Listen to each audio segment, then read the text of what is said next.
with our PG Talks weekly session. We were away for a week or so. I think it's only been a week.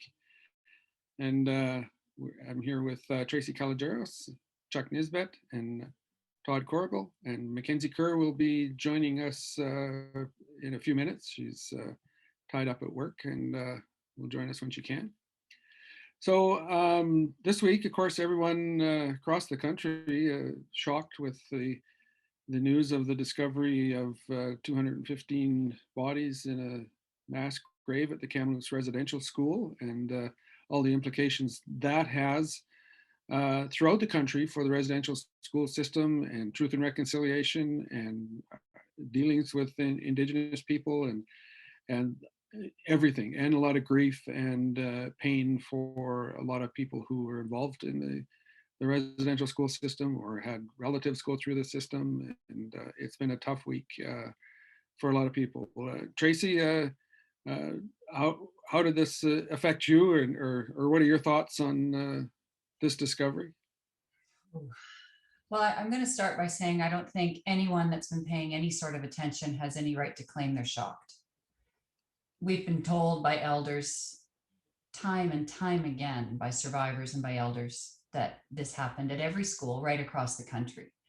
And while this discovery certainly makes it clear in no uncertain terms that what we were being told is the truth, I don't think anyone gets to claim shock. What does this mean now? Right now, we're in the midst of what should be collective mourning. The world needs to stop in Canada and think about what Canada is founded on and what damage has been done to Indigenous families and cultures and communities. That's not just a huge loss for Indigenous people in this country, but it's a huge loss for all of us. It's a waste of human capital. It is intergenerational trauma that is devastating people every single day. If there's anything good that can come of this, I hope it's that the debate over all of it is over.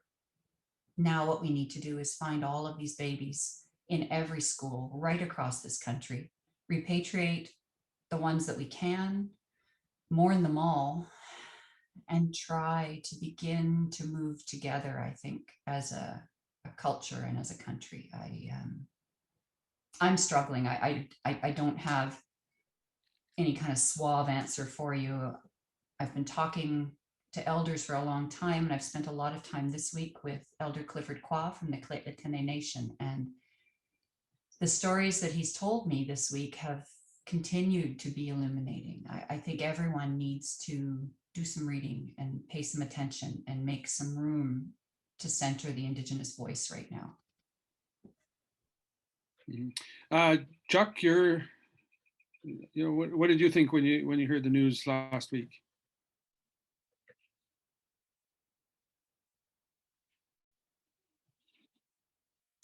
I think the first thing that I felt was shock, but I shouldn't have been.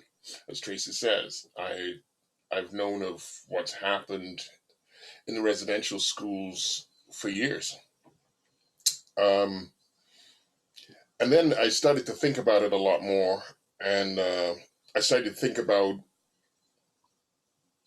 my introductions to the Indigenous people here and how I've related to them over the years. And coming in from England and then from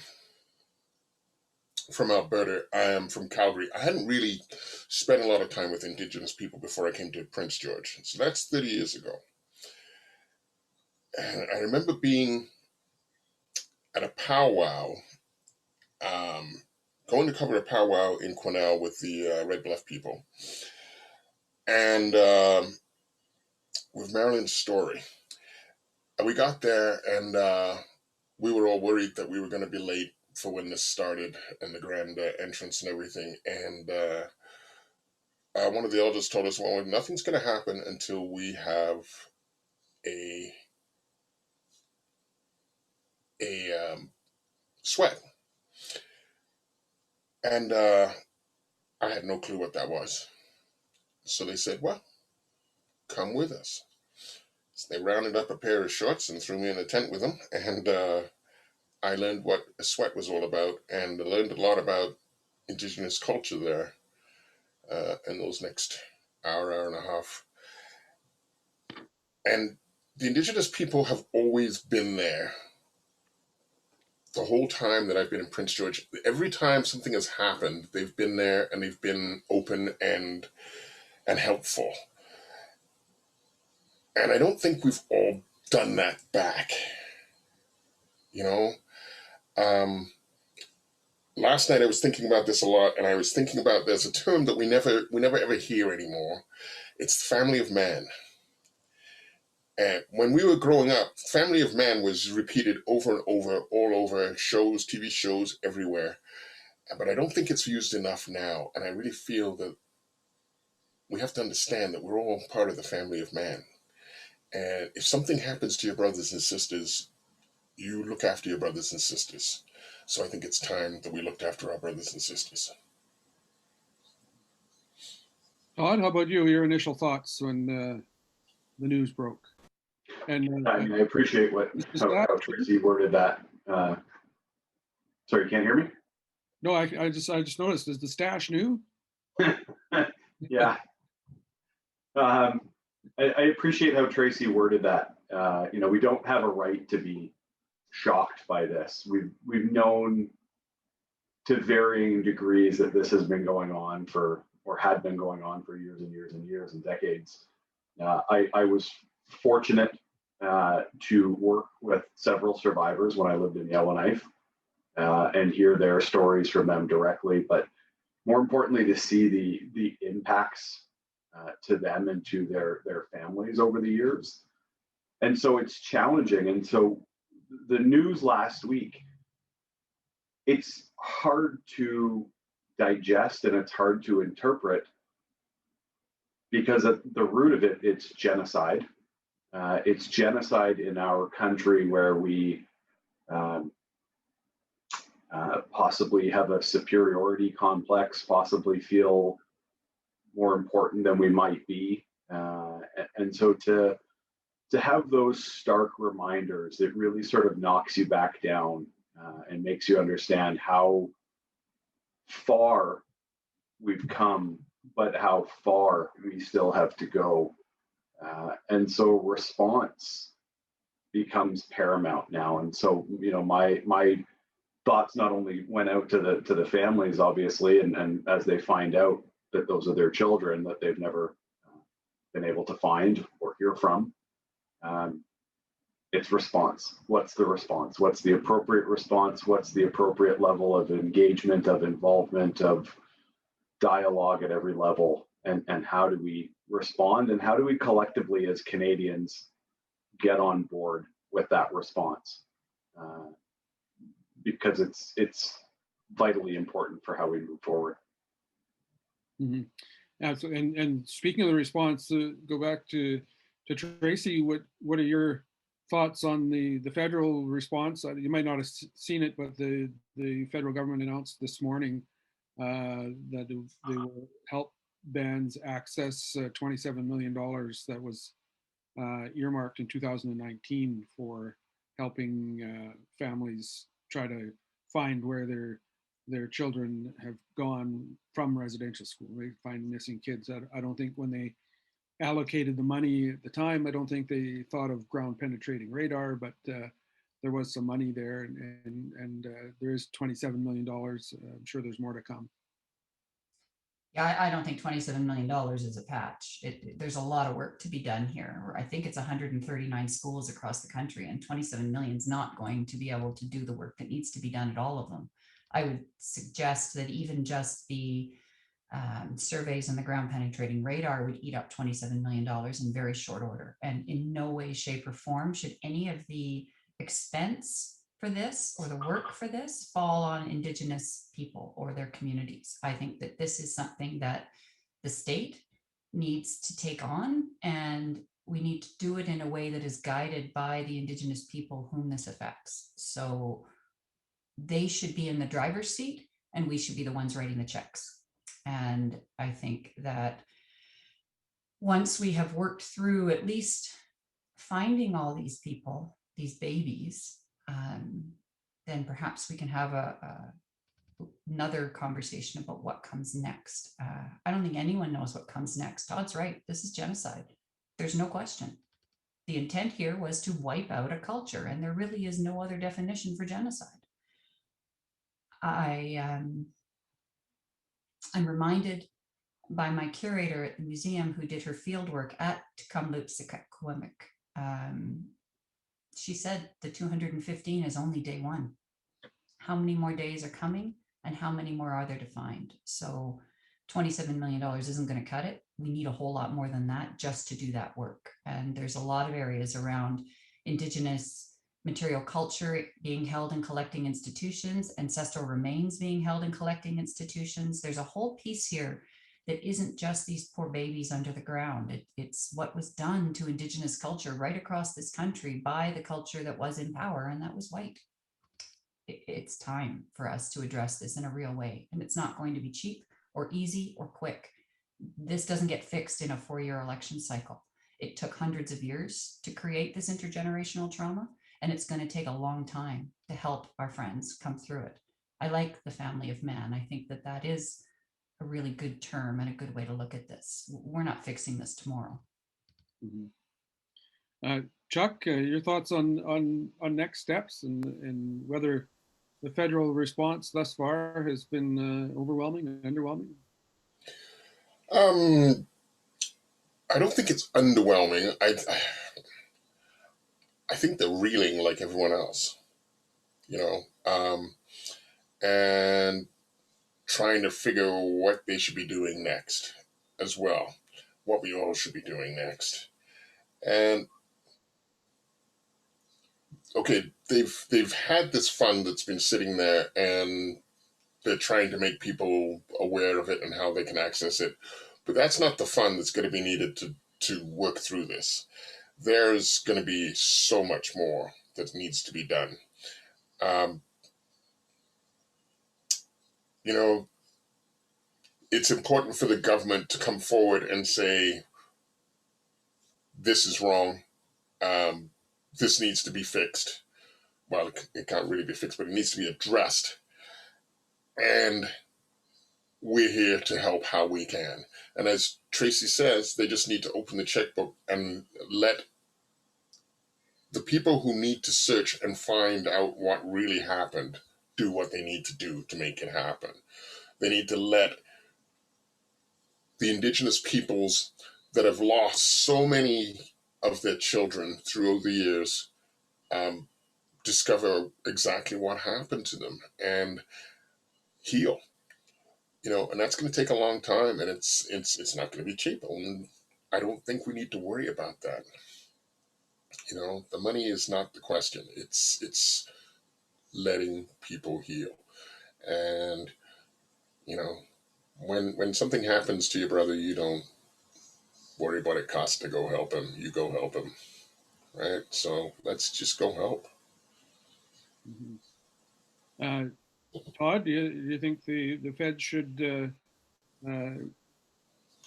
repair this at all costs? I guess that's kind of a strange question, but do you think they should just say we will do whatever it needs to be taken, do whatever we need to do, and do this regardless of the cost? Or does it have to go through government processes? And yeah, first I'll apologize. I'm having some audio issues, so I'm struggling to hear, and I keep sort of moving around. I'm trying to find different solutions here, so I apologize if it's distracting or looking like I'm not paying attention. I'm just trying to hear better.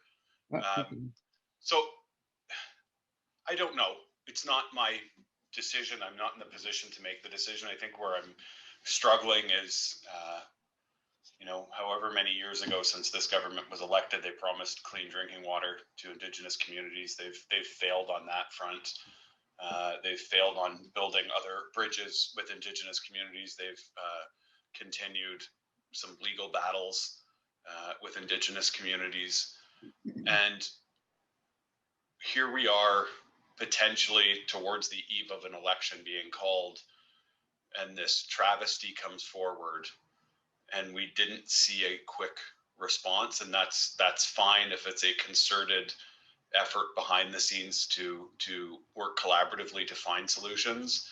But I think first and foremost, what the federal government has to commit to is stopping the fight against Indigenous communities and focus on the promises that have been historically made. And when it comes to this issue, I know some of the findings from TRC, and again, back to my experiences in Yellowknife, I know some people who were part of the residential school system received checks, and I suspect restitution is something that will be examined at this point too. I saw this morning that the UN has requested, demanded, whatever, a very formal examination of this, and who knows what, if any, weight that carries when it all boils down to it. But you know, the Catholic Church has still stayed quiet on this, and I think there's got to be a response from them too. Those were their institutions, and so as much as the Canadian government has responsibility for the issue, so too does the Catholic Church. Yeah, and the Anglican Church, because they ran a few as well, I believe. Yeah, Tracy, your thoughts? There's been lots of calls for the Pope to issue an apology. Does that help, or is it just more words? I'm with what like Todd said off the beginning. You know, we can have more studies and more you know, look into investigations, but what really does that accomplish on the ground? So do you think, well, back to the original, do you think the Pope should apologize? And it certainly helps, I think. But what else needs to be done? Sincere apologies matter. They absolutely matter. But it's not me that he'd be apologizing to, so I can't tell you if that would actually make a difference or not. I think that the church has a financial responsibility here. And when we're talking about the people that need to just write the checks, they certainly are one of them.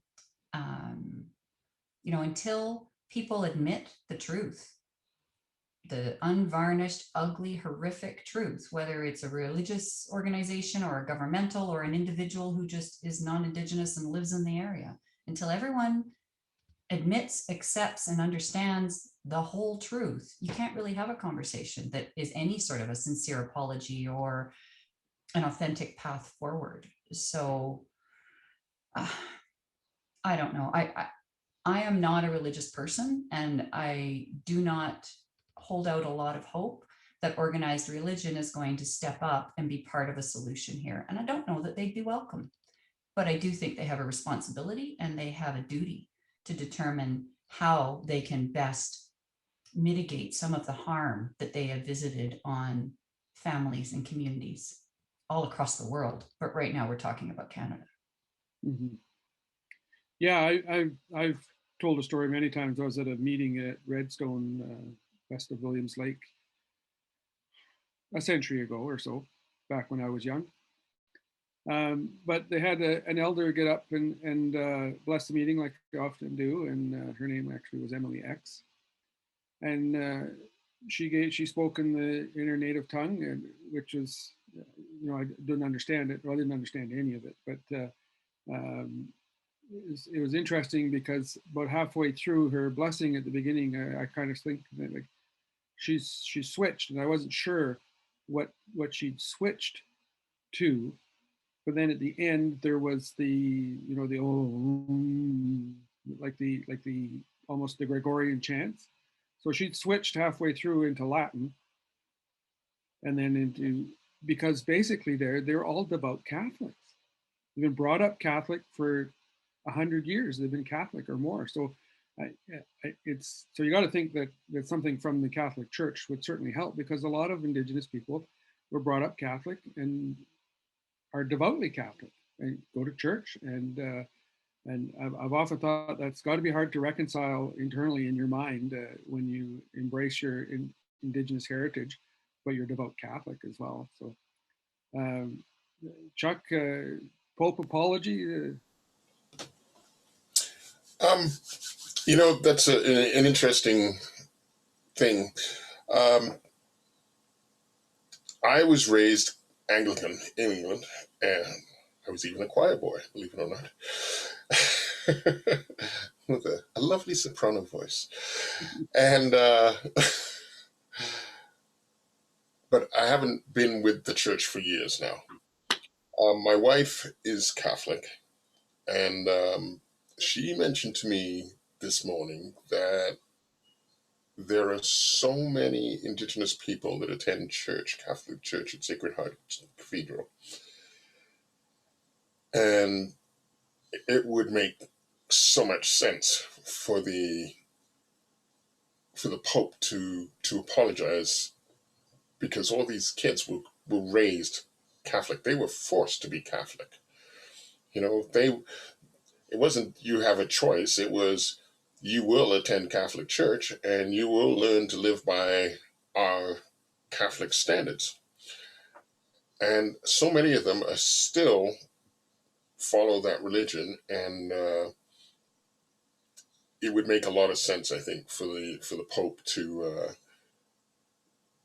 apologize, and for the Anglicans to apologize. And you know, I mean, the very first thing your mom and dad taught you was when you got into it with your brothers and sisters, and I have a large family, there was a lot of getting into it, was to say sorry afterwards.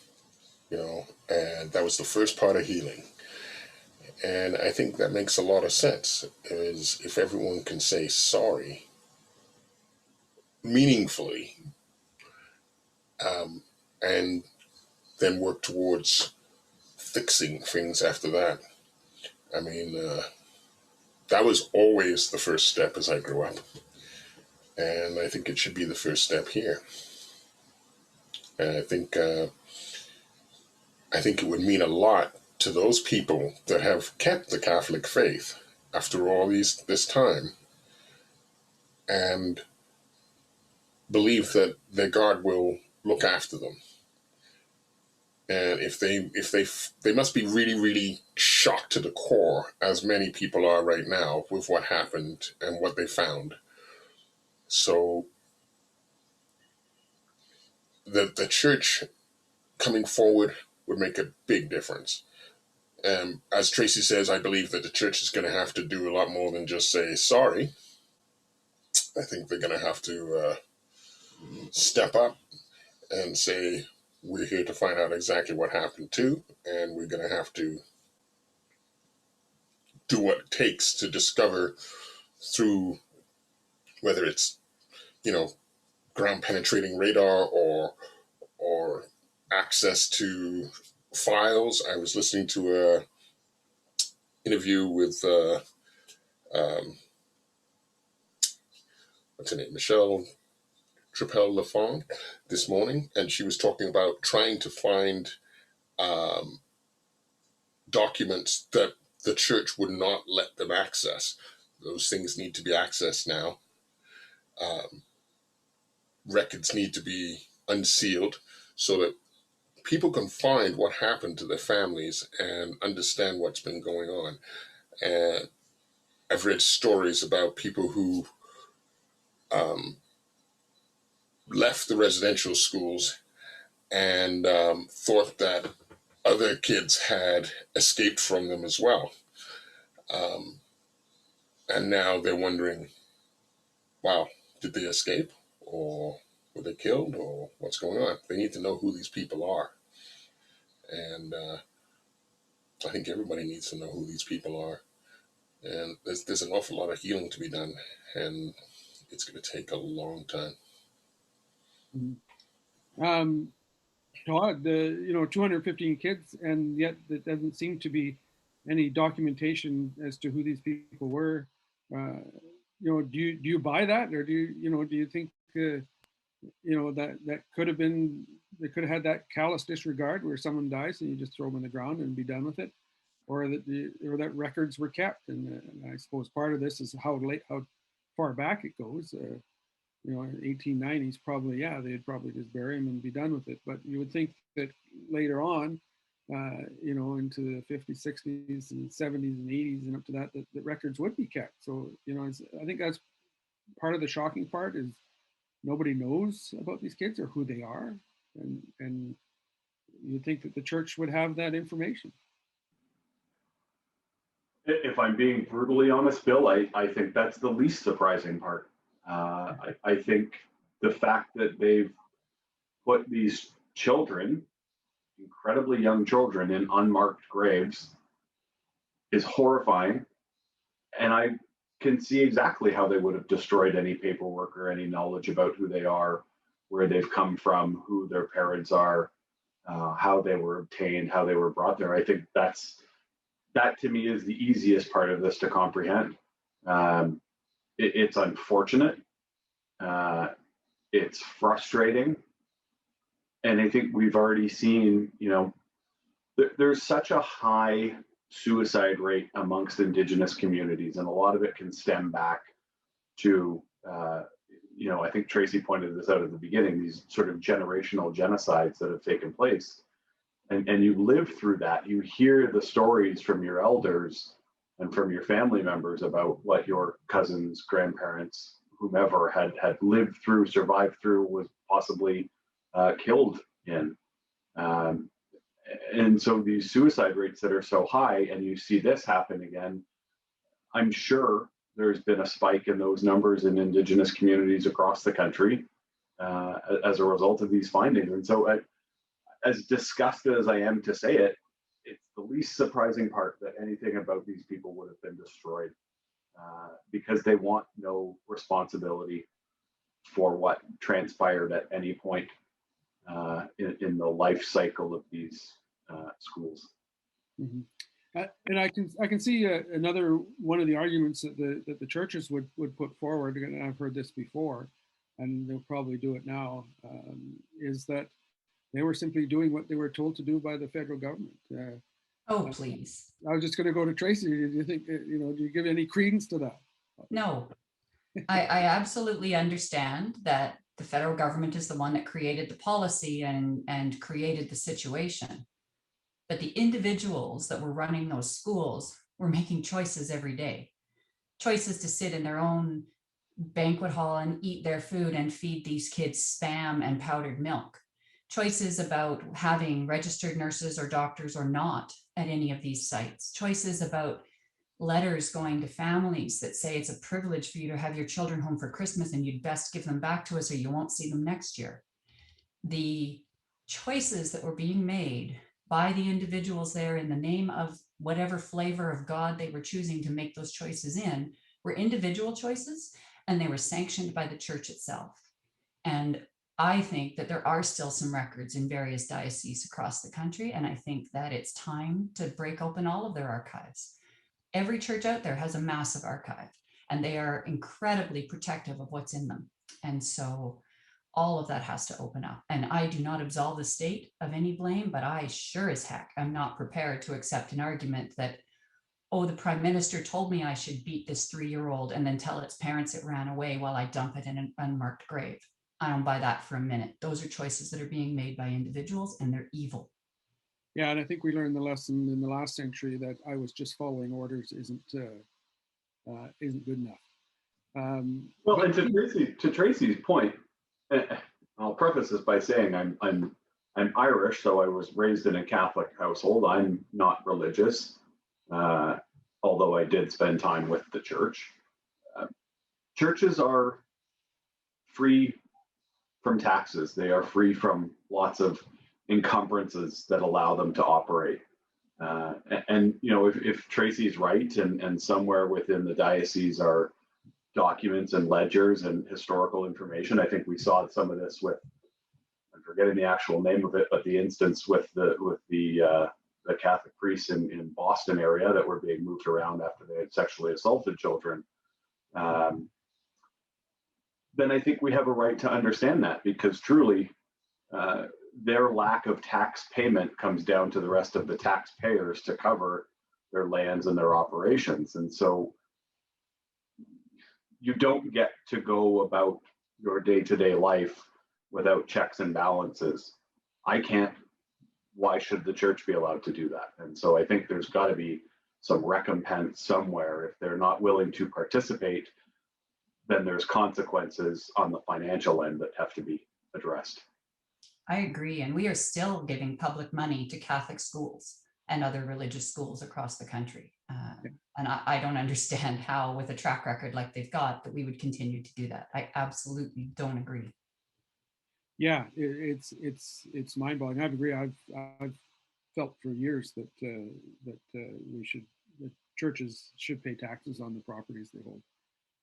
That's just my thoughts. But it's interesting. I've been going through some old newspapers from back from 1991, and in Williams Lake, and in that at that time there was several, 3 or 4 court cases going on about priests who were found guilty of raping or molesting kids. One of them was Bishop Hubert O'Connor. So it just kind of hit it home for me, and it's kind of like, man, the Indigenous communities there, they went through all this 30 years ago, not about the kids, but just about the abuse allegations at St. Joseph's in Williams Lake, and it's horrible stories. And this has got to bring all that back up again, right? So yeah, It's not old. Lejac closed in 76. Yeah. St. Joseph's was in the 80s, I think they closed. I actually went through there just before it got demolished, and it was just a creepy thing. You just had a creepy feeling walking through that building, knowing what went on in there. It's just weird. There was a post I saw in one of my feeds, an Indigenous friend who had just posted an orange page, and on it was in quotes, and it said, and a little voice said, "They found us." It gets me now. It's not right. I actually saw that too, and that was a very profound thing.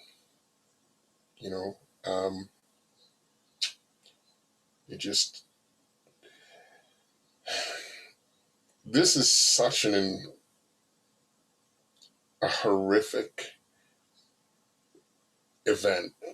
It's so hard to just to even look at it,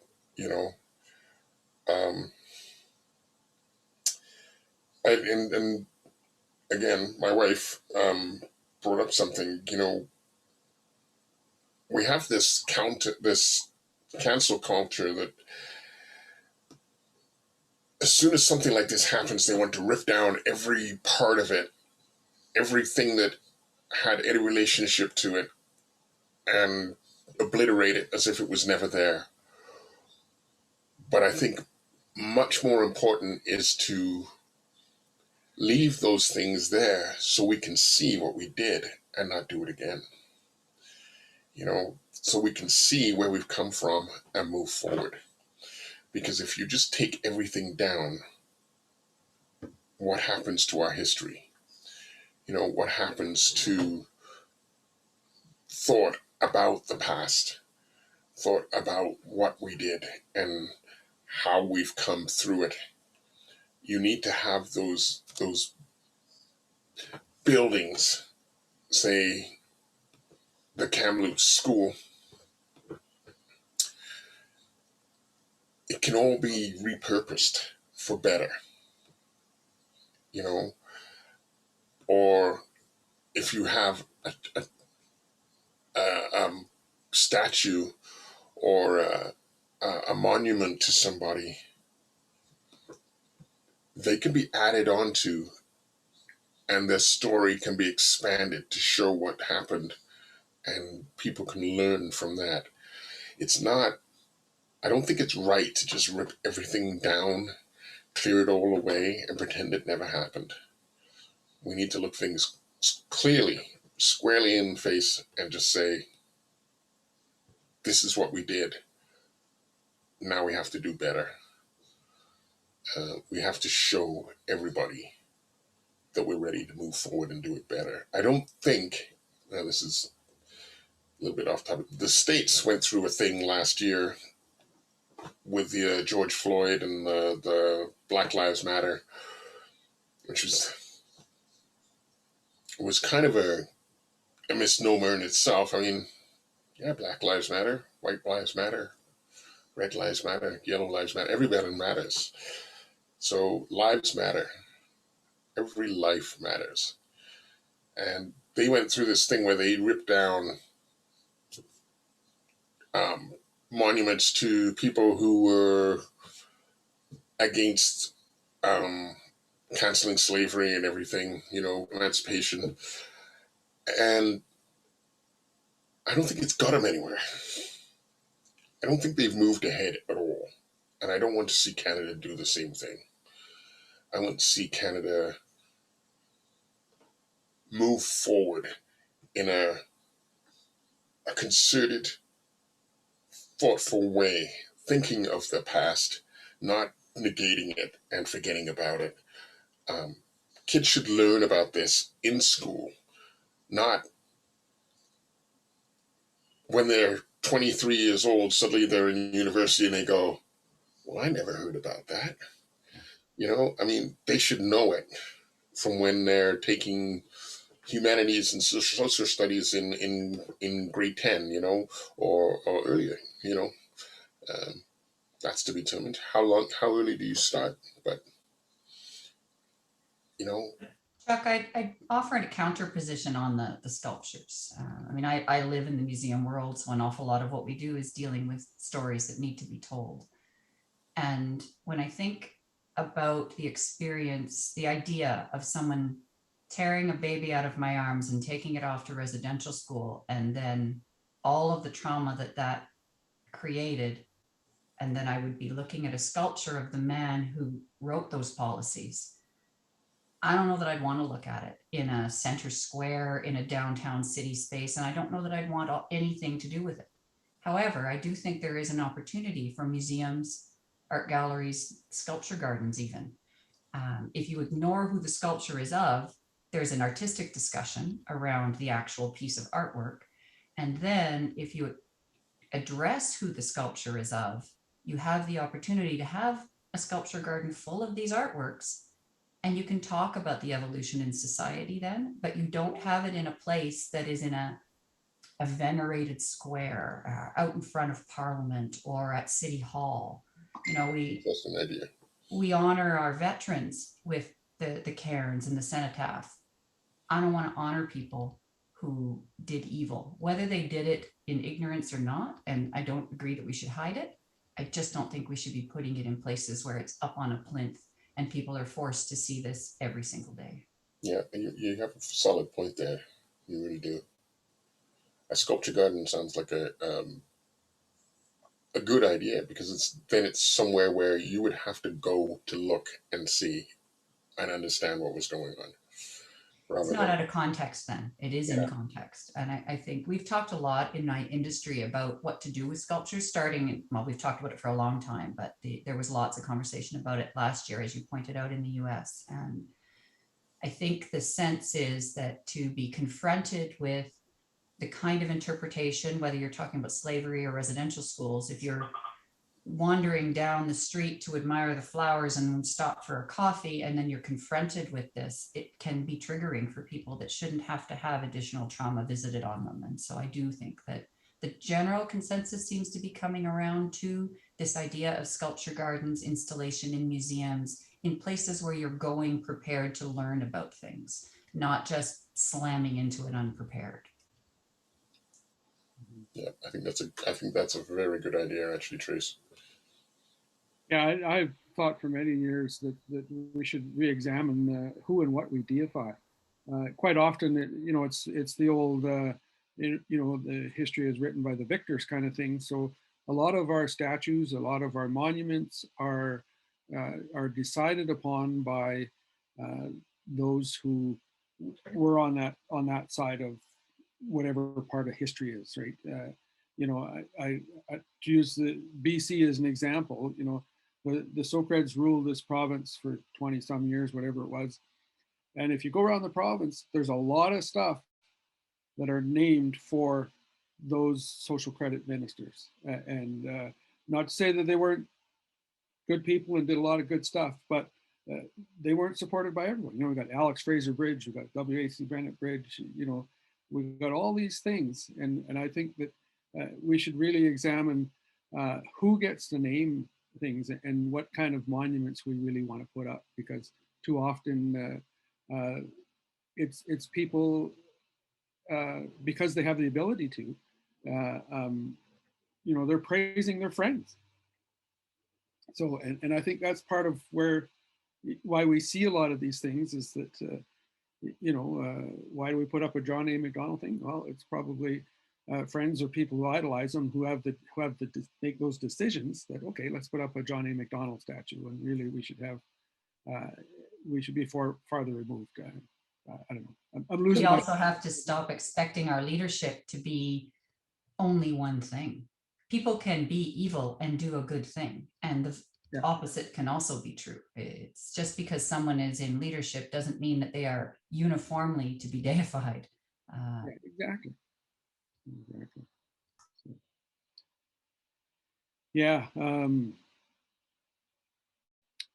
Well, I guess we can move on a little bit to something more cheery, depending where you sit on. Just briefly, we've got a few minutes left here. UNBC Board of Governors Chair Aaron Ekman was fired apparently by Twitter last week for comments that he posted on Twitter apparently. Todd, your thoughts on his ouster? Don't know. I mean, I don't know the guy. I don't. I think I follow him on Twitter. I've seen a few things here and there. So it's hard for me to judge the character of the person because I don't know them. And I know he was a longtime NDP supporter. I know he was appointed, obviously, by the NDP to that position. I know he was stepping down in a couple of months anyway. I know he had been blasting them for some time. But I also know some of his commentary was questionable, and some of it was questions. Regardless of the situation and regardless of the person or personality, of which I have no knowledge of, I think it was petty for the government to do it on Twitter. I think there was probably a better way to go about doing that. I will say this, I respect the comment that I read from him the next day saying he wasn't seeking defamation because the taxpayers would be the ones burdened with that. So I certainly appreciate that for what it's worth. But these sort of public outbursts, I mean, this goes right into cancel culture. Blasting somebody online or bringing up commentary should not be the overriding fact or factor in how you address them back. I think there's got to be more willingness for dialogue, and I thought it was a petty way to go about doing it. According to him, he wasn't contacted before that was posted and was sent a screenshot of the tweet from the minister. So that's unfortunate. But I believe by and large, some of his comments online might have been unfortunate based on what the minister was saying. Chuck, your thoughts? Is this cancel culture gone crazy, or? I think it kind of is. I mean, firing a guy on Twitter, that's just not cool. It's not cool in any way. I can't believe we've got there. That a government minister would be able to just say, tick, tick, tick, you're fired online, fire it off, goodbye, and have it done. That's just wrong. I mean, from what I read of what he'd been posting, he'd asked a question for clarity on what anti-Semitic increases the government had seen, which I really don't think that was a firing offense, but I don't know the rest of his Twitter history or his online comments. But for what he was fired for what they said he was fired for, I just don't think that's right. And I think they definitely should never just do it over a public forum like that. That's just wrong. It really is. I'm surprised that the minister in question hasn't faced problems after this already.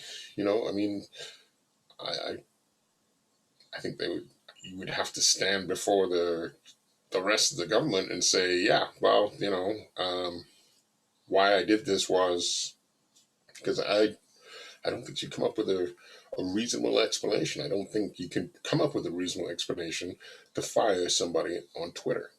I mean, this is a social media platform. It is designed to spread information. Just doing that, you know that the moment you send it out, there may be millions of people that see that. And it's just not cool. It's not cool in any which way. Mhm. Tracy, your thoughts? I don't know the first thing about the situation. I haven't been following it, but firing somebody on Twitter sounds like Trump to me. And that man did so much damage to our social fabric that I think we're going to be reeling from it for a long time.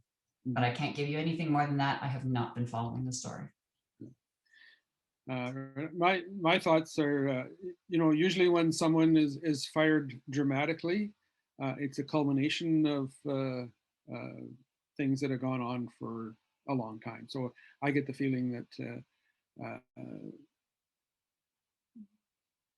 not everybody was happy with the situation, but that doesn't excuse the way it was done. You know, it would be like me walking into a crowded newsroom and pointing to a reporter and saying, "You're fired. We don't tolerate plagiarism," and then walking away. Now, what I've done is I've just suggested that person was plagiarizing something. I offer no proof. I offer no examples. And number one, you know, it's human resources. Number one, you can't fire somebody in a crowded office. Just yell out, "You're fired." Not in this day and age. But essentially, that's what she did. And I agree with Chuck. I think the Minister Kang there needs to be held accountable for that. If you have a legitimate reason for removing Aaron Ekman, fair enough. But at least give him the courtesy for a phone call or a face-to-face conversation and saying, "Look, we're at the end of our rope here. We're done," you know, and move on. When So you yeah, do things publicly like that, you're inviting people like us to speculate. None of us have any idea what happened behind the scenes. We don't know why it culminated in that or what either side did. So yeah, I agree. I don't think this is the sort of thing that should be happening in public. I mean, I guess the recourse is to the courts. You could sue for defamation, and his reason for not suing aside, the best defense to a defamation suit is that it was the truth. So now here we are speculating. Nobody's got a clue what really went on behind those closed doors, and it doesn't belong, as Chuck said, on social media. although our lawyer, when I was in the newspaper world, always told us is that you don't want the truth to be your defense. And what he meant by that is that you can't rely on the truth, because if that's the defense you have, then you have to be able to prove it in court. So you may be right, but you have to be able to prove it in court. But anyway, it was just a line that he always used for honest. You know, you don't want the truth to be your defense. So you want something else to be your defense, i.e., documentation, recordings, or all that kind of stuff. Right? So, anyways, that's just an aside. But we are coming up on time here, so we'll go around the horn again for everyone for any plugs before we leave. I guess we could put Tracy on the spot. When is the exploration place opening up? Oh, sure. Thanks. We will be doing programming all summer, but the building itself, we are in full renovation mode. We've taken this time to completely rethink and reinvent ourselves. And so you can peek in the windows. The living wall is going up right now. There will be paleo materials coming forward, but I don't anticipate us opening before late fall at this point. Hopefully we'll have our commercial kitchen. Origins Kitchen is coming, and Elements Retail. There are some very exciting things in the offing, but so far I can't give you a solid date. Hopefully before the end of the year. Chuck, any plugs before we go? Oh, you know my plug. It's warm. It's beautiful. There are bikes everywhere. And I just want to say thank you to all the people that I've been riding with and riding around today, the last few days. I've seen so many people that have consciously stopped, taken a look at me go by, and just waited and made sure there was room. I just want to see it continue. There has been, I think, 4 terrible crashes here in town in the last week or 2, and 3 of them have resulted in fatalities. It's 3 bikers gone, and I just want everybody to realize that the 2-wheelers are out there. They can often be hard to see. Just stay alert. Keep an eye out. If you see a flash in your mirror, double check before you change lanes. Double check before you do anything. You know, if you're not sure if you saw it or not, just wait and look. There may be somebody just coming up the side of you that you can't see anymore. Or if you're going to take a swing across the highway into the opposite direction, just double check what's coming, because often, and it's their own fault, I know, often guys move a little too fast on a bike. It's really easy to do. And you've got to just take that extra second to look, make sure things are clear. So please keep an eye out for bikers. We're good guys, really. At least I think I am. Todd, any closing thoughts? Anything you want to plug? I assume that's a hair joke if we're talking about plugs, but we'll bypass that one for now. To Chuck's point, it's warm and it's nice. There's lots of temporary, we hope permanent patios that are out and around our community right now. Those are our restaurant and food service providers. They're still hoping for patrons, more patrons, opening up their indoor space to more patrons as well, hopefully in the coming weeks here too. Please make sure you're out there, you're supporting them. If you're getting takeout, hit one of the city parks. There's lots of them. We're working on a program around that actually right now, and hopefully we'll deliver that soon. So make sure as we move towards reopening in some capacity that you're still taking your time, wearing your mask, distancing when you can. I just saw our vaccination rates for Northern BC. They're abhorrent. Please, if you're making a decision for your community, make the decision to get vaccinated. It's really important. Yeah. And I understand that you just had a birthday recently, Todd, so happy birthday. Yeah, yesterday? Yeah, I don't know. I'm too old. I can't even remember what day it was. Yeah, I'm lucky I remembered it, you know. Right on. And on that note, I'd like to thank Todd, Tracy, and Chuck, and everyone who's watching today. And we will see you again next week.